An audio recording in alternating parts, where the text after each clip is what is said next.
LAPD robbery homicide detectives determined that Celeste, Rivas, Hernandez, and David met in January 2022 when Celeste was just 11. They began an S relationship in November of 2023 when Celeste was just 13 and David was 18. Detectives have learned that Celeste would run away from home multiple times as her family reported her missing in February and April of 2024. And as we now know, prosecutors believe David took Celeste's life in April of 2025.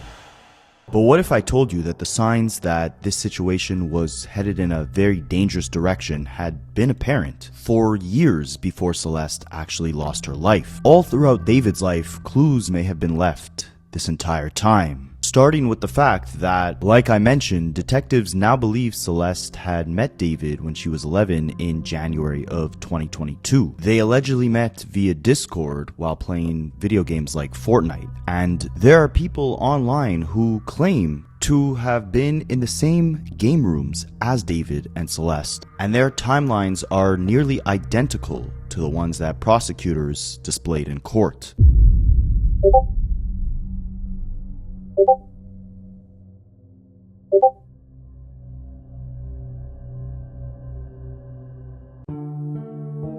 So before David was David, he used to go by the name Chronic Ant. 24 hours in the woods with Chronic Ant. Chronic Ant was a really good Fortnite player. Oh wait, hey.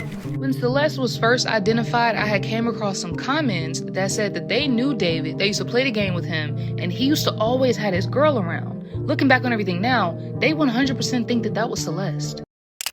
This sickens me, dude. I was in a zone wars with both of them, and thought the little girl in the lobby was someone's sister on the game. I always had a weird feeling about him. I didn't even know he was David. I'm trying to find a clip of me, Celeste, and David in a call. I knew I should have said something, bro. I thought he was just being normal. We were queuing up in Fortnite with random people, then we queued up with Celeste. At first, it was normal. Like 3 months go by, and I notice it's getting weird. Like, how does he know her entire story? I'm thinking he's just being nice to this kid like a brother. It got weirder every time we would play together.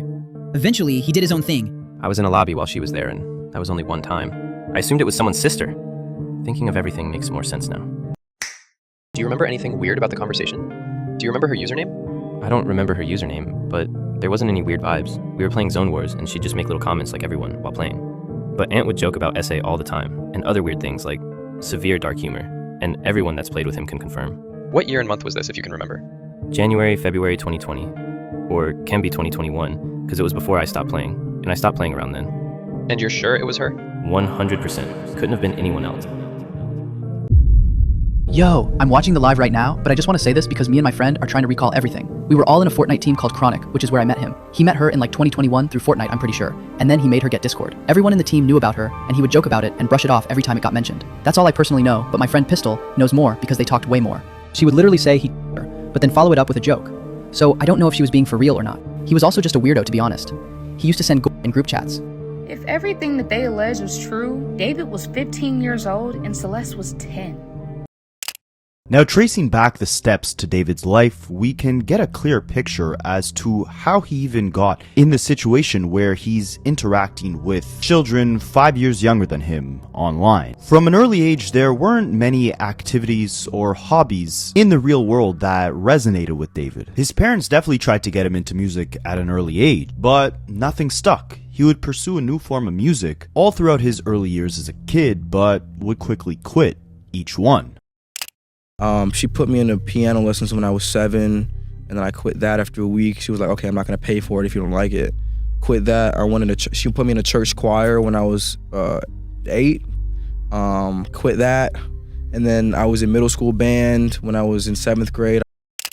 Now, before we go any further in the video, I gotta give a shout out to the YouTube channel J Wisdom. I'm gonna leave a link in the description of this video to his video where he psychologically assesses David's character based off his upbringing and tries to distinguish whether David's behavior was a case of nature versus nurture just based solely off the facts. It was a really eye-opening video that inspired me to dig further into David's upbringing, so a lot of the interview clips that you'll see earlier on in this video will have actually come from his video. But later on here, we're going to look deeper into how David's childhood ended up actually leading him to meet Celeste.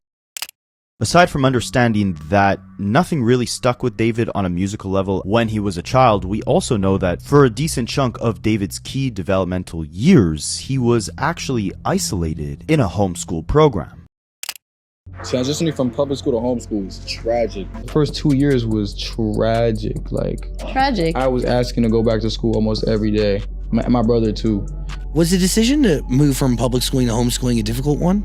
It was, and it wasn't mine, it was my parents. So there's two different types of homeschooling in America. There's like group homeschooling, where it's parents that don't want their kids to be in public school environments, but they still want them to be in social groups. So you have homeschool kids that meet once a week at a specific place, and they play like extracurricular activities like basketball and stuff like that, so they can socialize, and they do the work on paper. And then there's a second homeschooling where it's just strictly on computer. That's what I did. Now, to be clear, obviously homeschooling in and of itself does not cause harmful or violent tendencies and behavior. Many homeschool kids are healthy, social, and later well-adjusted within society. But in David's case, with the isolation that his particular situation brought forth, the first red flag should have been the lack of consistent social connection, extracurricular activities, and no real-life peer-to-peer relationships. At the very least, this is what likely led David spending more time in online spaces that soon in this video you'll see became very unhealthy and inappropriate for someone of his age. And the deranged online activity that David would later pursue could have been a rebellious response to the sheltered upbringing he was faced with. Before the homeschooling, at least by the way that David described it in interviews, it seems like his parents had a pretty intense control over the content and music that he would consume. Everything we played in the house, music-wise, was just Bach, Beethoven, Mozart, gospel music, like classical stuff, instrumentals only. Like, we didn't listen to any other music. There was no like Lady Gaga and all the popular artists everybody was listening to. We never could listen to that because my parents just wouldn't let us. It was just like straight classical stuff. It was literally nothing. It was all gospel and like classical, Mozart, Bach, like all that kind of stuff. Because my parents wanted me to be really smart. They never like talked about college or anything like that, but they always wanted me to be very intellectual, very put together, have an idea what I'm doing, but they never like listened to music like that at all. In response to this, David states that he would later sneak around with an iPod Touch, where he'd be able to download more modern music that kids his age were listening to. Did your parents put sort of a cap on what you could and couldn't listen to in the house? I was sneaking It wasn't around. like that. I had this little iPod. I used to sneak. I got it with me right now too. I still got these. I used to sneak around with the iPod Touch. I used to sneak around with the iPod Touch and download things off iTunes and stuff like that. Now, what I find interesting is the fact that David's parents seem to be quite strict in terms of the music he would consume at an early age, but a couple years later, you'll see shortly in this video, he would seem to have free reins to explore whatever he wanted in the darkest corners of the internet. And while David's parents were unsuccessful at getting him to music-related extracurricular activities at an early age, David himself would initially end up gravitating towards music-adjacent art forms, you could say, stuff like poetry. And he also early on became enthralled with video games and anime, but pay attention to what exactly stood out to him and what he liked about anime in particular. Yeah, ever since I was young, I really just liked anime, gaming, and poetry. That's it. I remember reading my first manga when I was in 5th grade. Dragon Ball, Tokyo Ghoul, and see these fantasy characters with powers and all that. That weren't superheroes, and that inspired me to start writing and write my own stories about them. So he liked how these characters, they had power, but they weren't necessarily heroes. They weren't doing good in these stories. And consuming anime actually inspired David to write fictional stories of his own. Now, before he was homeschooled, David was actually in public school, and he recalls observing his classmates, analyzing their characteristics, and creating stories where the characters were actually based off real people in his school that he was observing. At school, before I was homeschooled, like middle school, elementary, I would look at these kids, like at cafeteria, at lunch was like my playground, like my brain's playground. Like there's so many different kids and they're all doing something different. I would just sit there and I'm a people watcher. I would just inspect them and like write about them and stuff like that. And I kind of brought these characters to life that were inspired by my classmates. So every time I would write like a short story, I'd have these different classmates in these stories and they would never know. It's like different names and everything, but they were inspired by my classmates. So you can see from an early age, David almost treated people more like a case to study and observe, or even control, instead of treating them like equals that he was supposed to emotionally connect with. And it's possible that this was due to the way that David was treated early on. David in interviews claims that from an early age, he was actually bullied before he eventually started getting homeschooled. I hated New York at that point. Like, why did you I didn't hate like it? my school. I was at a 'Cause private school, and they treated me so horribly, dude. Why? It was insane. I don't know. All the teachers had it out for me. My little brother could testify to that too. Dude, they just had it out for me all the time. I don't know what it was. I would just do nothing to nobody, and the teachers would just pick on me and bully me for no reason, bro. I wanted to leave that place so bad. David's family would eventually move from New York to Houston, where he would begin to have a better social life at school. But like I mentioned before, that would quickly come to a halt when his parents would decide to have David put in a homeschooled program. And this was an eye-opening period in David's life, because all the friends that he felt like he had at this new school suddenly stopped talking to him once he left. I thought I had a lot of friends in middle school. And then after being homeschooled, nobody's hitting me up. Nobody's asking me, like, where am I at? Why am I not coming to school today? It made me question, like, what is a real friend? And do I have any of those as well? Especially when I was transitioning from public school to homeschooling and nobody like hit me up on Snapchat when I was like streaking everybody. My Snap score was like 250,000, bro. And nobody hits you back? Nobody, dude. What the That's what I'm saying. Like nobody, like, who, you not at school? Where'd you go, Dave? Like nobody. Like, dude, did I really have friends? And you start to question things. Oh, like, totally. About your everyday life. It's like, who's really there for you at the end? I mean, dude, homeschooling really takes a toll on a kid. Like isolation. Yeah, and there's outlets like I know I made a couple friends now that were homeschooled, but they had like these groups that they would go to like bi-weekly and just to socialize. But I didn't have that.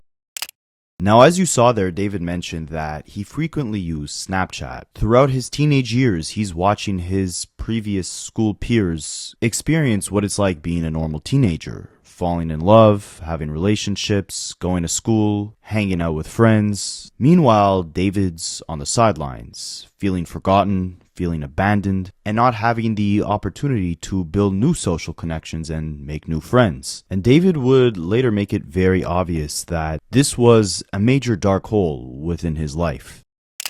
He would constantly post on TikTok about the effects that being homeschooled had on him during those teenage years. Not being able to experience any school dances, not being able to properly express his feelings, having no social life for 5 years. We also have to remember that this is all what David is saying. This is all how he's recounting his own story. And you'll see later in this video, if you haven't already, he has a strong habit of portraying real human beings as characters in these fantasy worlds. So before we jump to any conclusions on how this supposed homeschooled isolation could have affected David, don't toss it out of the realm of possibilities that, just like the stories he was writing about his classmates on the playground, he may have been overly romanticizing or creating fiction around his own life and his own upbringing as well.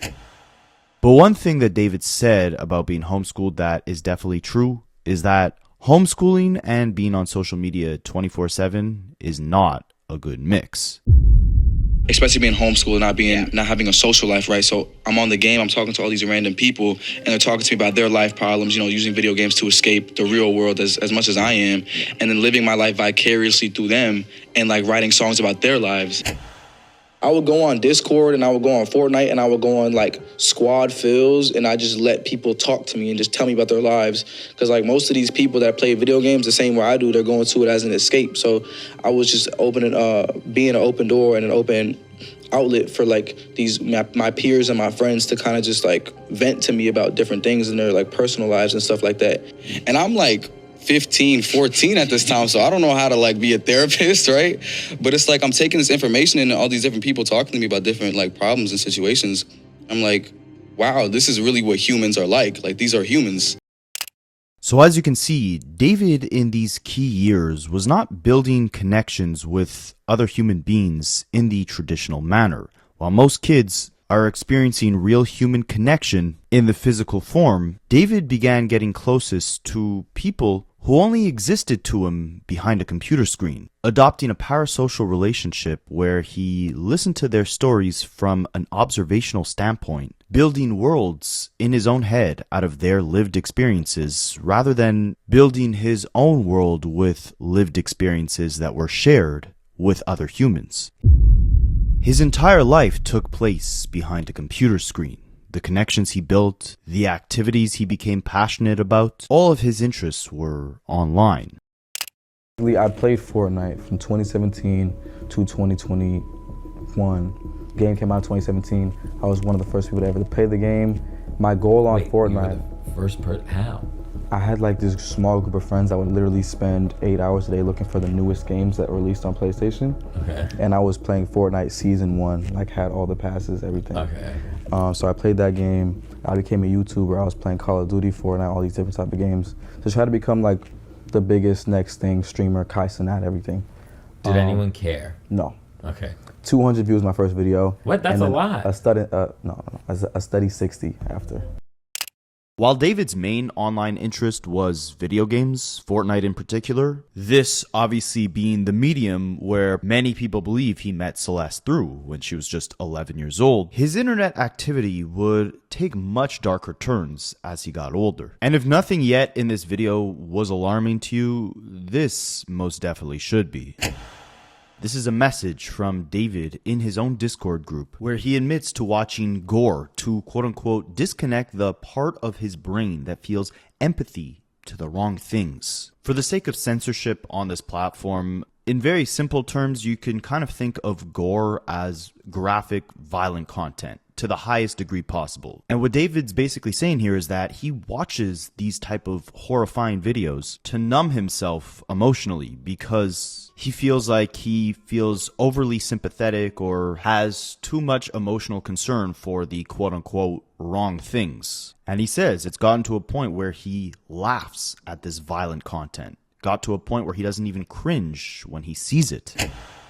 It all started when he was just 14 years old and stumbled across a cartel execution video on Reddit. Remember, this was, as David describes it himself, an isolated child with too much time on his hands, not enough friends or social connections, and free reign access to the internet. The only thing I could think of to answer that previous question as to why his parents controlled the music he listened to but not the content he consumed online is because it's very possible they didn't fully understand the magnitude of vulgarity, violence, depravity that can be found on the internet. And because of that, they may have thought it was just a harmless tool that David used to educate himself in his homeschooling program, or make friends in his spare time, or develop new interests and hobbies like video games.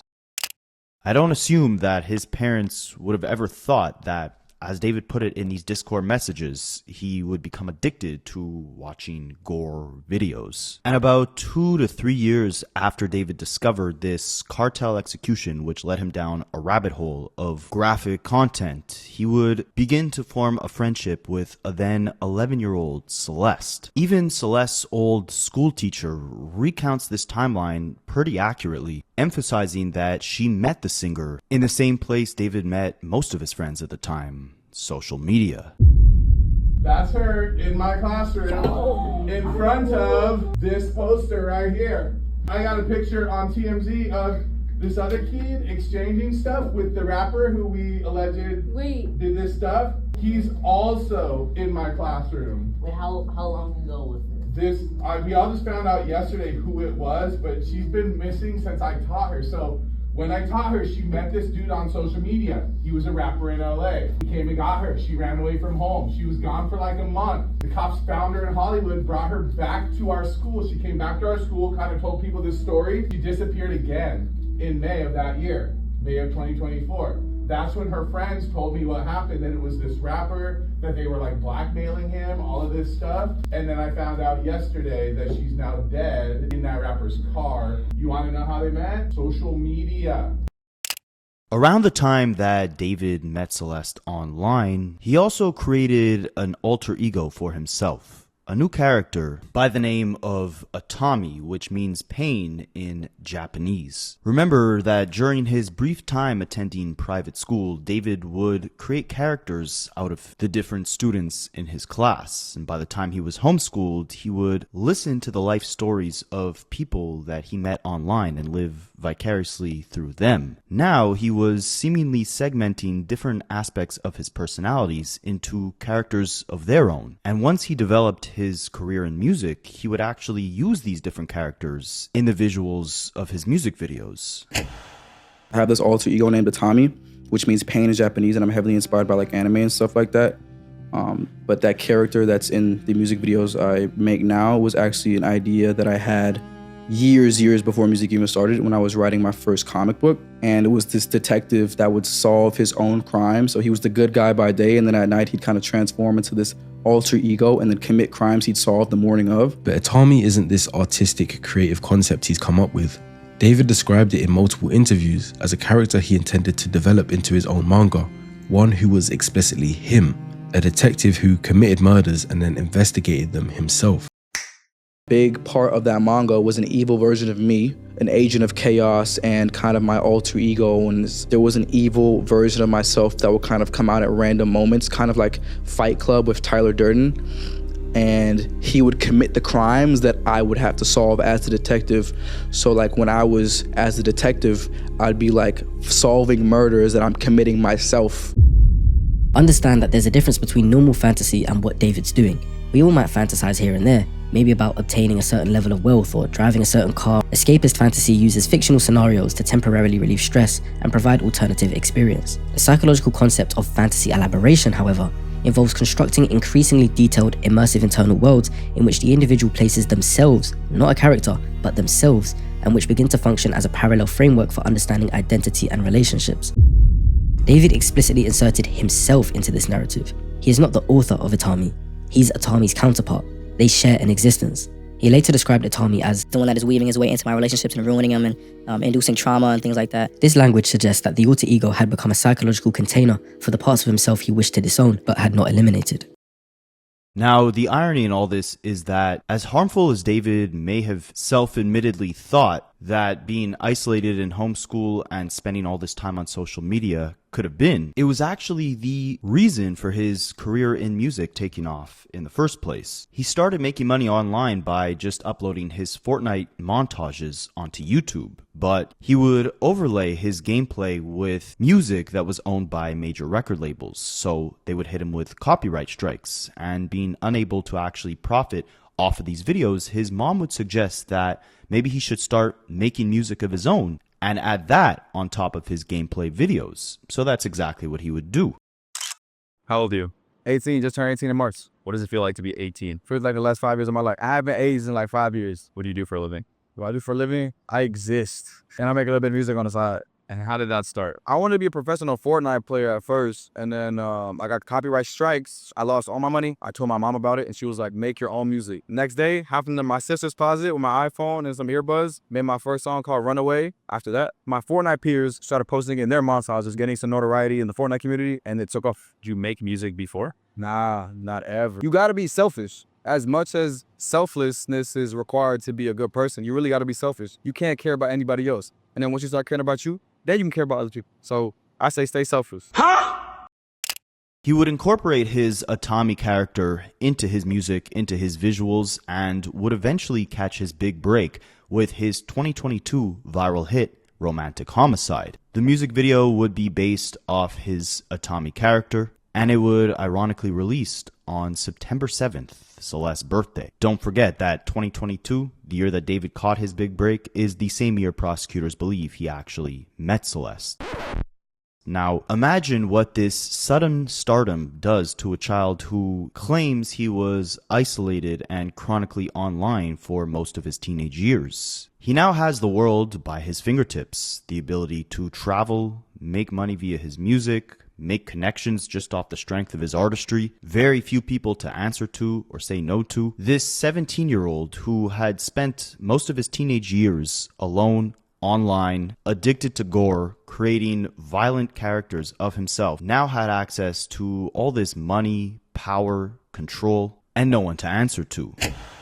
In fact, it was his mother, the same individual who tried to shelter David to influence him in a positive way. She was the one who indirectly inspired David to release his breakout single Romantic Homicide. David states that it was her utter disgust of the subject matter within that song, talking about killing off a love interest, that would prompt him to release it, because he knew if it was something that disgusted her, the general public would probably be so enthralled by the shock value that they would completely eat it up.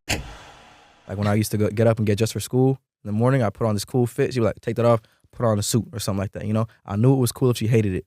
I played it for her in the car, and she was like, David, this song is too violent. You're talking about killing people in your music? No, not my son.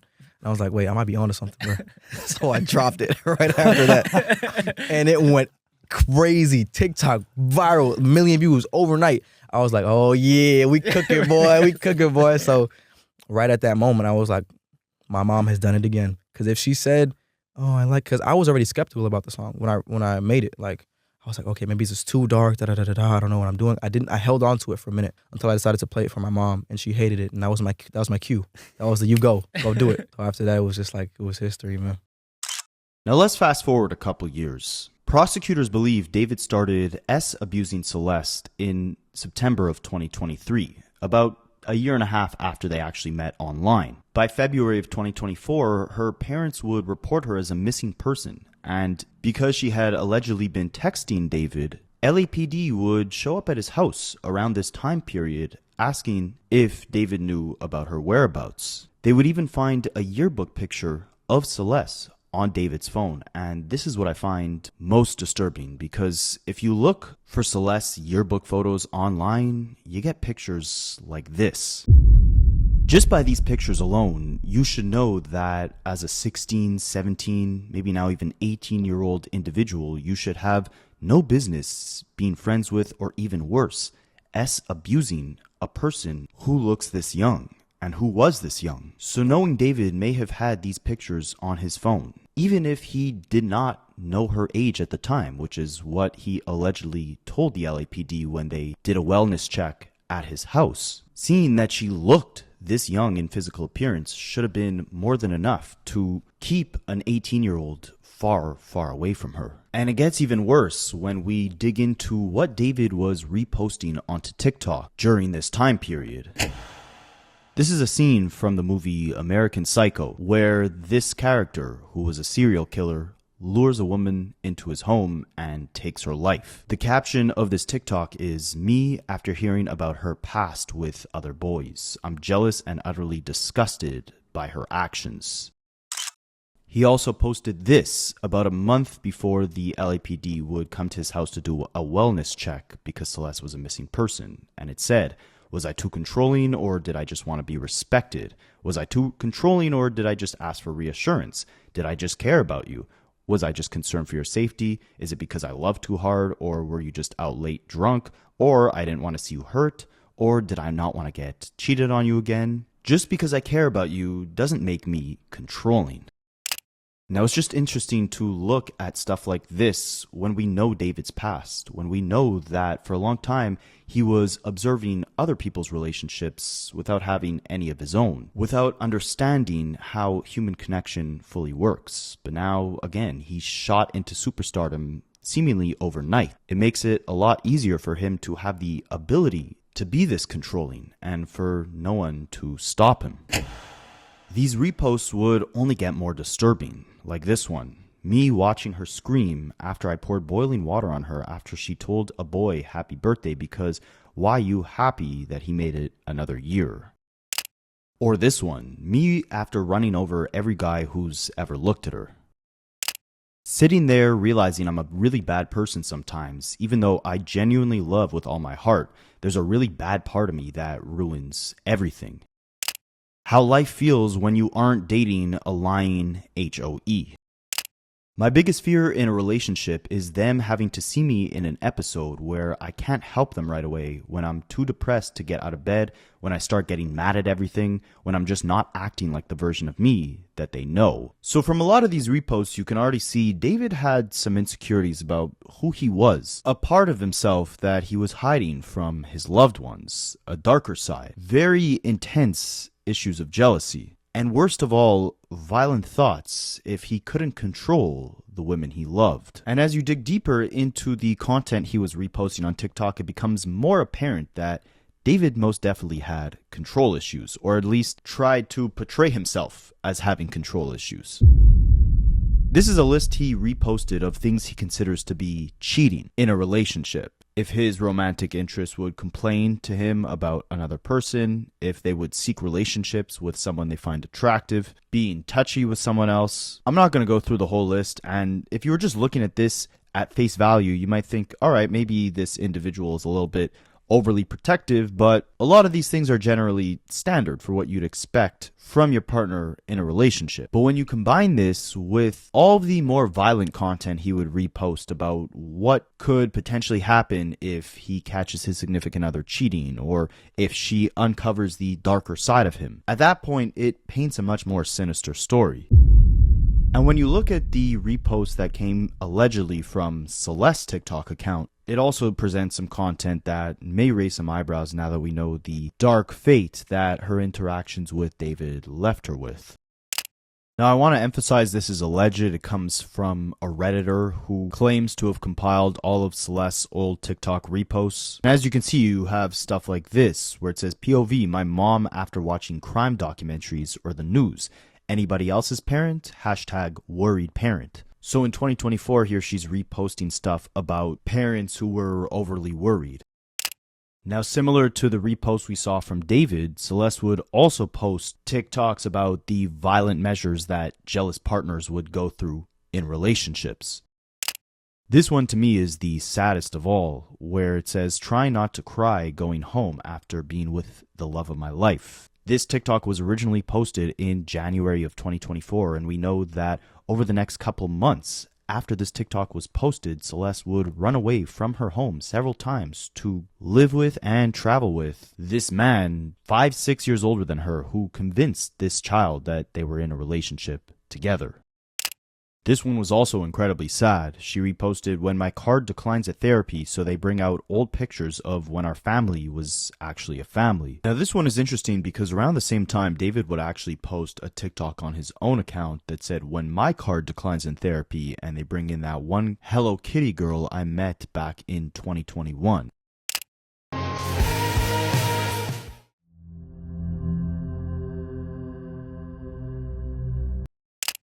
Many people believe that this was in reference to Celeste because both of them shared a love for Hello Kitty. But beyond this, the TikTok that Celeste reposted was quite sad for the reason that we know she likely did not have the best relationship with her family, especially closer to the end of her life. We know she was constantly running away, hiding the fact that she was with David from her parents. And there were a lot of mixed narratives on Celeste's relationship with her parents and who was really out there protecting her, making sure that she was safe. AKA, how did she end up living with and traveling with an 18, 19-year-old famous singer when she was just 13? Well, the owner of the house that David's management team was renting, the very same house that prosecutors believe David took Celeste's life in, that homeowner had actually hired a private investigator to get some more answers as to what really went down in the situation and who this alleged murderer was that was living in and renting out their house, right? And the private investigator, his name is Steve Fisher, he actually believes that several of Celeste's family members had actually been to that rental house that David was living in. That her family was well aware that the constant running away that Celeste was doing, it was to go and live with and be with David. And if that's the case, you have to ask yourself, could the reason that David have conducted this horrible murder in the first place be because he knew not only how much manipulation and power he possessed over this child, but also how little the people around her, her family members, actually cared about her to the point where he thought he can be so reckless with her remains to just leave them in a car that belonged to him on the side of the road right next to his house. Maybe David knew about the turbulent relationship that Celeste had with her family, and that no one was really out there to keep her safe. Do you think the family is as quiet as they are because they knew who David was and they knew who she was going to, and you don't really see too much of an intervention between them? I mean, yes, I have proof that family members have been to that rental house before, have been with David and Celeste. Wait, her family has been to his house? Family members.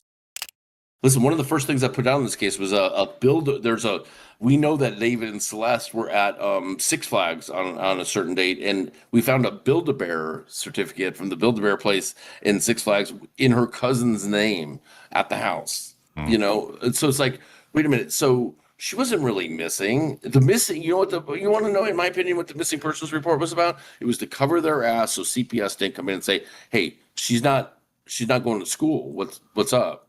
If she's a missing person, you say she's not going to the school because she's a missing person. You know, then you don't have CPS in your life at that moment. You know. Listen, I sympathize. I know that they're grieving. I know they lost a daughter, but goddamn, like she shouldn't have been allowed to be. She was gone a year and a half, man. A year and a half. Like, somebody should have said, you know, maybe we shouldn't be letting Celeste live her own life like this. Now, it's also important to note that while Celeste's mother had allegedly done interviews with TMZ claiming that she knew Celeste had a boyfriend named David, while Celeste's brother had allegedly spoken to the press claiming that the last time he saw his sister was when David picked her up to quote-unquote go to a movie and she never returned, Celeste's father actually had a different story. He claims that he's never heard of a guy named David, never met a guy named David, knew nothing about the man who allegedly took his daughter's life. There's really no question that Celeste Rivas Hernandez did not live the life of a typical 14-year-old girl before she was brutally killed and dismembered, allegedly at the hands of adult boyfriend singer David.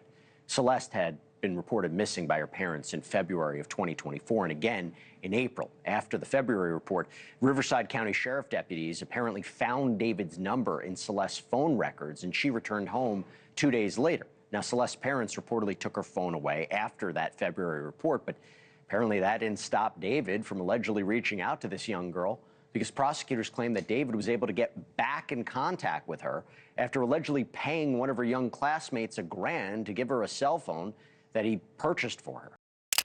And she vanished again, allegedly traveling on the road with David as a couple to Las Vegas and London, Texas, where his family lived.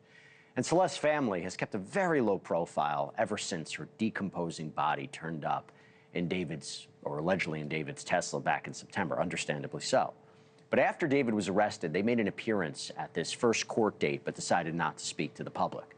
Their silence has reportedly allowed rumors to spread throughout their hometown that David was giving the family funds. And Celeste's father addressed those rumors today, broke his silence. Jesus Rivera told TMZ through his attorney Patrick Steinfeld, quote, "I never had any contact with this guy, and we haven't received any money from him or anyone in his family." Now, beyond whether Celeste's family knew David, whether David's family knew Celeste, I want to dig a little bit deeper into the characters that David was creating for himself. A lot of David's earlier music was actually based off of stories that he would hear from his friends that he made online, from their experiences, the same way that when he was a kid in school, he would write stories and use his classmates and their personas as characters in the story. But as David got famous, as he got to travel the world, have real connections with real humans, he was able to start writing music from his own lens, his own perspective, his own lived experiences. And this is when he started segmenting his personality into even more personas, more characters. I got me as the artist, David, D4vd, Itami, which is the antagonist. He wears the blindfold. My gaming character is coming soon. He is like the one that's super tech savvy and stuff like that. And then my social media persona, which is also being built out as we speak. And that's the 4. He constructed an entire identity architecture around himself with those 4 defined personas: David the artist, Itami the antagonist, a gaming persona, and a social media persona, none of which were David Anthony Burke. the actual self was not among them.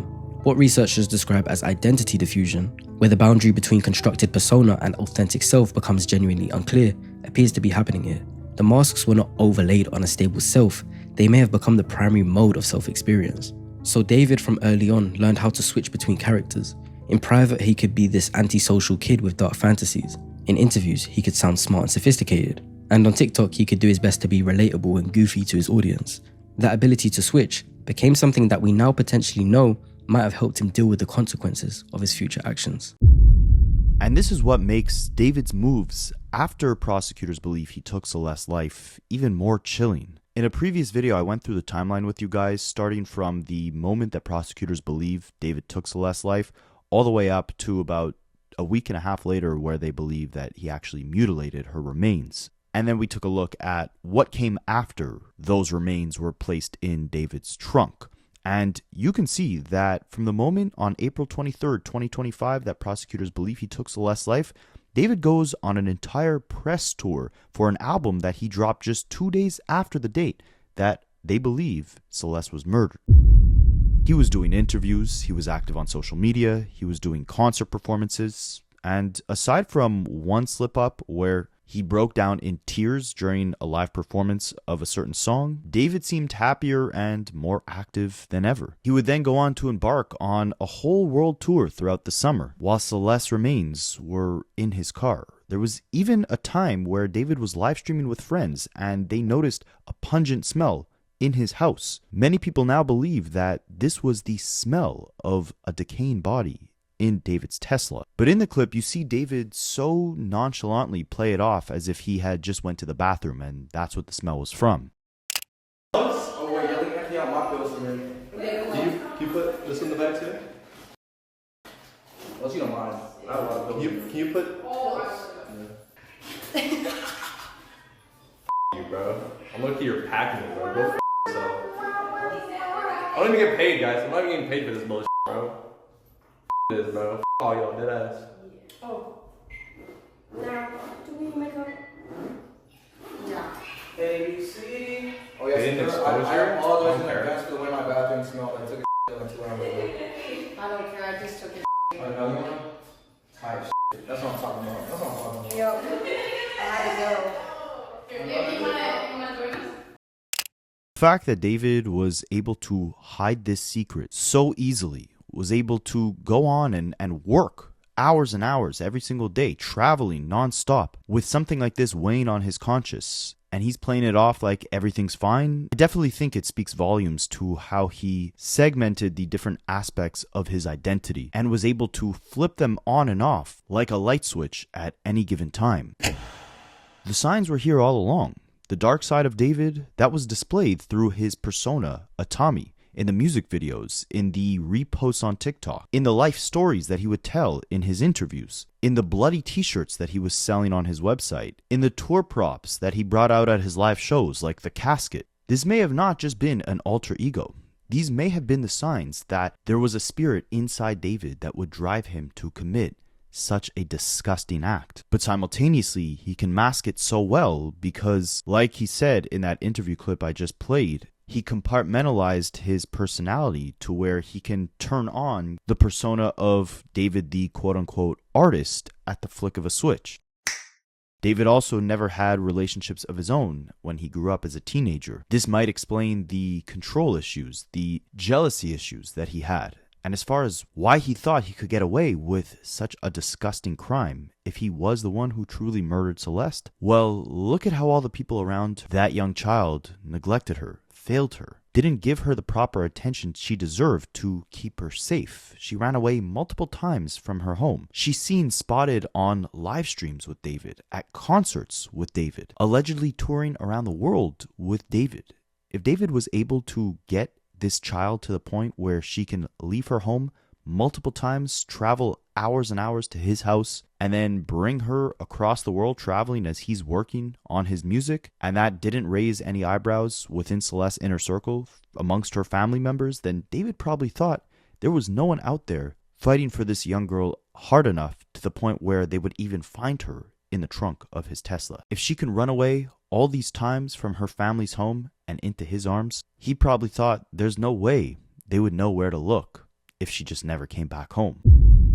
Now, as far as the motive David had for taking Celeste's life, prosecutors believe that they were arguing. Celeste was upset that David was talking to other girls, and she threatened to come forth and expose to the media, to the world, to police, that David had been engaging in activities with a minor. And what's disturbing is that if this is really the case and, they were fighting back and forth, leading Celeste to threaten to expose David and then David eventually taking her life, it's insane to then go back and listen to a conversation allegedly between Celeste and David that was supposed to appear as an interlude on one of David's songs.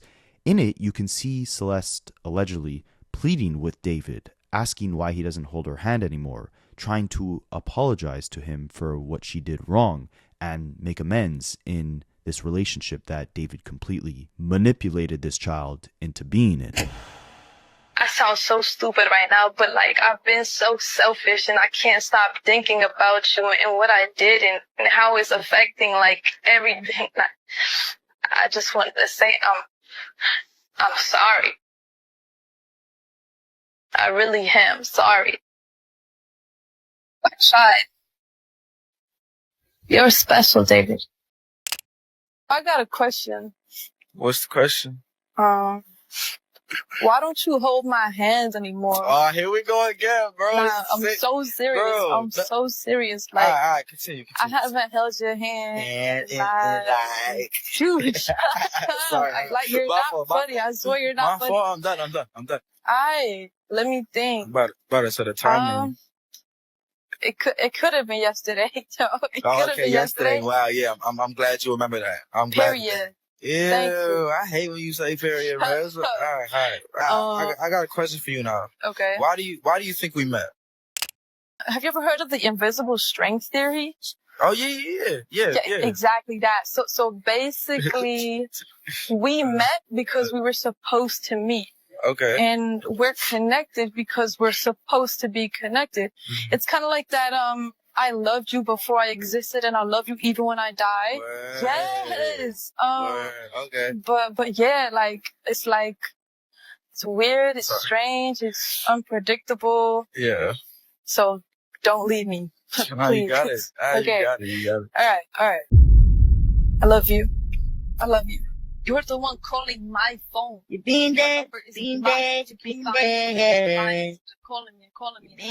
You've been there. Please go away. You've been there. Why are you calling? Why are you calling me? Say sorry, this. And then you want to go and change the narrative and say something completely different. You gotta figure whatever you got going on. Figure that out. Celeste. Baby.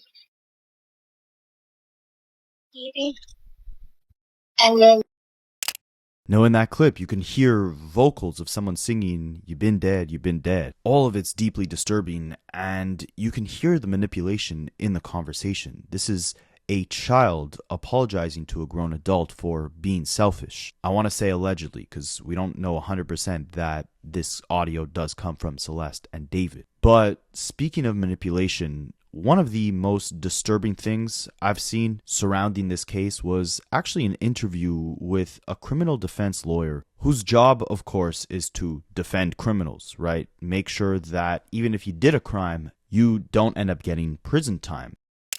They usually try to create reasonable doubt, right? They're not trying to prove that the client who committed the crime is innocent, but their main strategies just center around, attacking weak evidence, questioning the credibility of different witnesses, pointing out mistakes that police may have made throughout the investigation, challenging how the evidence was actually collected. Was it collected in a legal manner, right? They might try and provide, an alternative explanation for why the evidence looks the way it is, why these series of events actually happened. They might try to spin the whole narrative.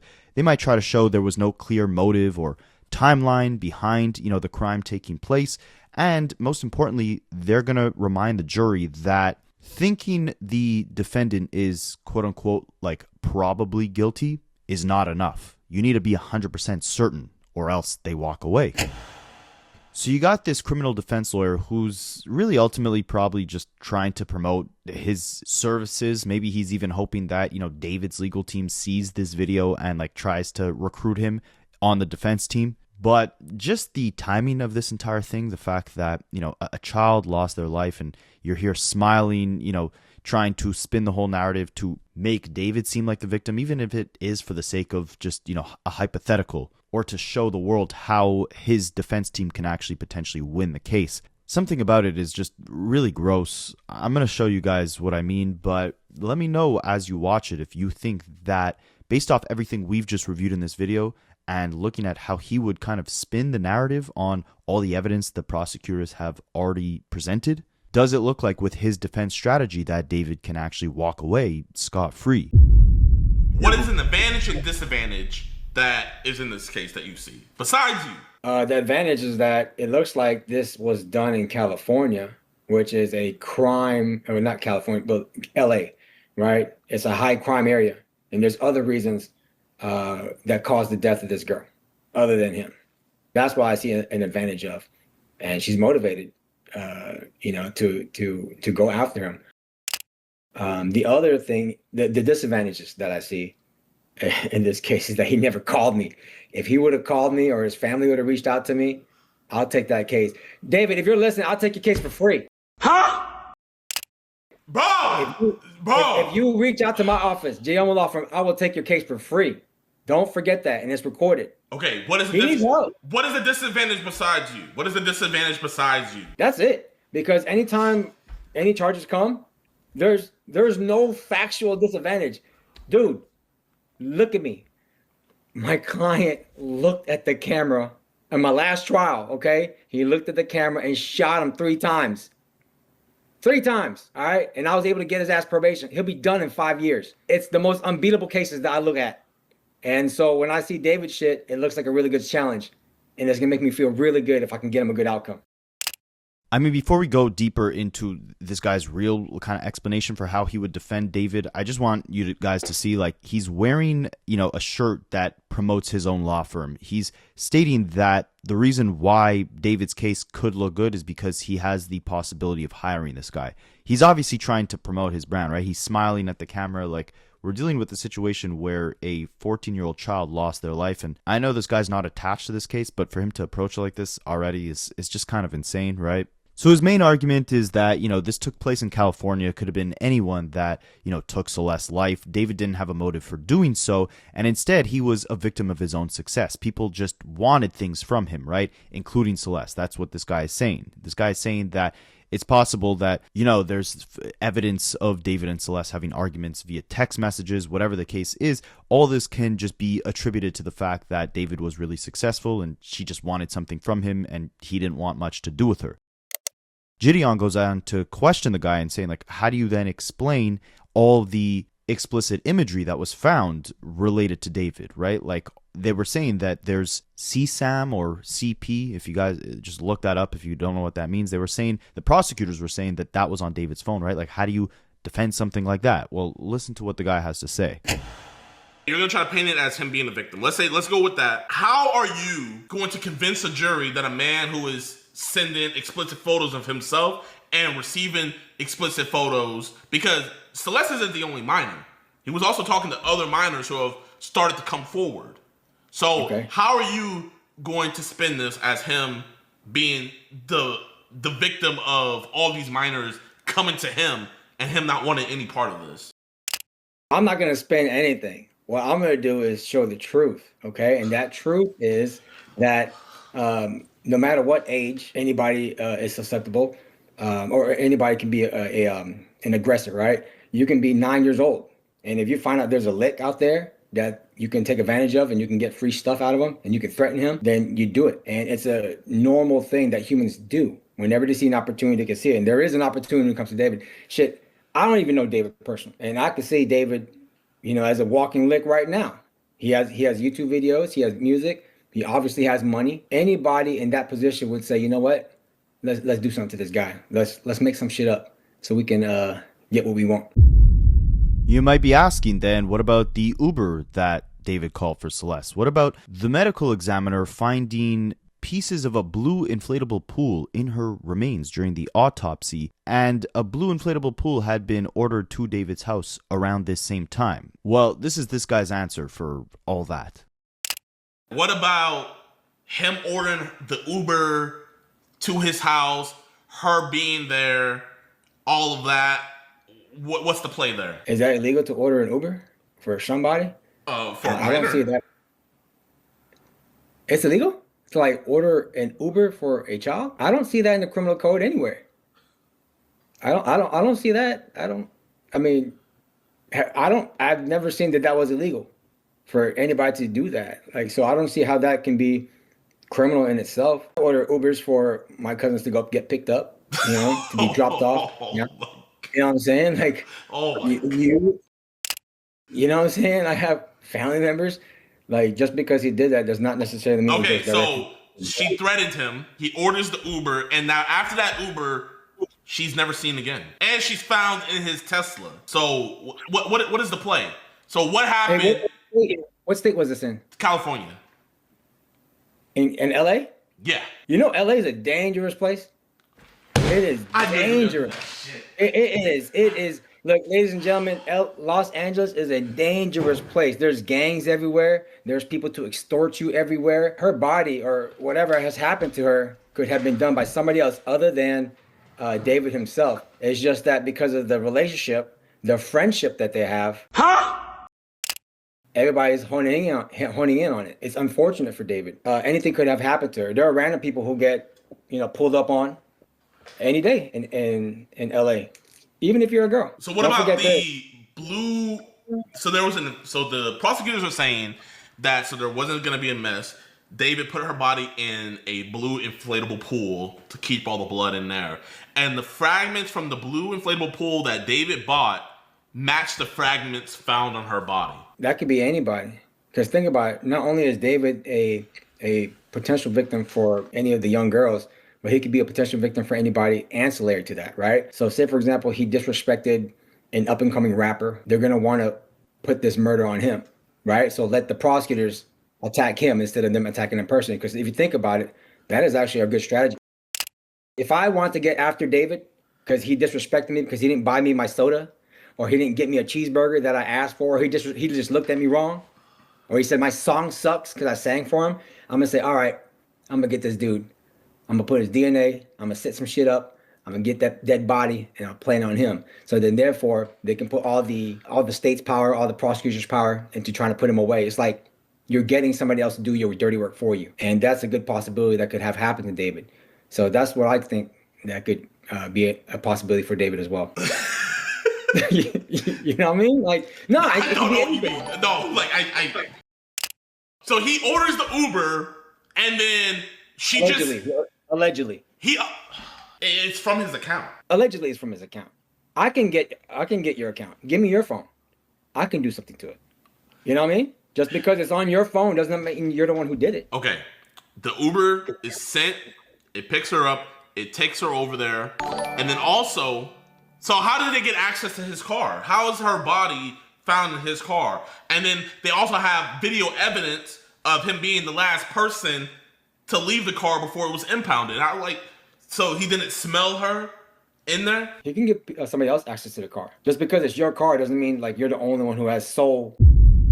So the kind of scary part of this entire trial is that, like I mentioned before, a defense attorney's job is not to prove to the jury that their client is innocent per se. It's more so to make sure that the jury doesn't think with 100% certainty that they're guilty. If there's even a 1.1% chance that they think David could be innocent, then it's kind of like Django. Like the entire kind of foundation of this case crumbles. That's why in the clips we saw, this criminal defense lawyer was kind of jumping through hoops trying to find any excuse in the book to not make it seem like it was David's fault, that all of these things aligned to make David the prime suspect in this case. And that to me is the saddest part.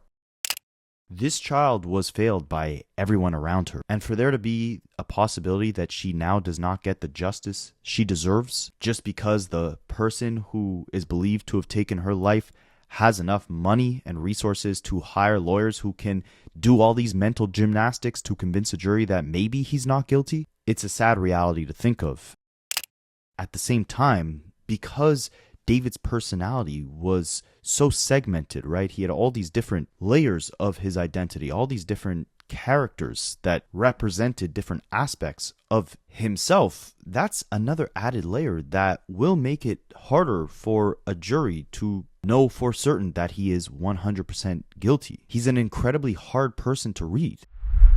I want to emphasize again that if they had not smelt a wretched smell coming from the front trunk of that man's Tesla, Celeste's parents may still think she's alive and a runaway. If there was just 0.1% more thought put into the disposal of Celeste's remains, sadly, because so few people were looking for her, protecting her from this monster, it's likely that no one would have ever known she was gone. And because socially David was so capable of putting on this front like nothing was wrong, not only would the world probably have never suspected that he'd be involved in a situation like this, but now that we do know, it'll make it even harder for the jury to get a proper read on if he was really the killer. Let's just hope that that child and her family get the justice they deserve.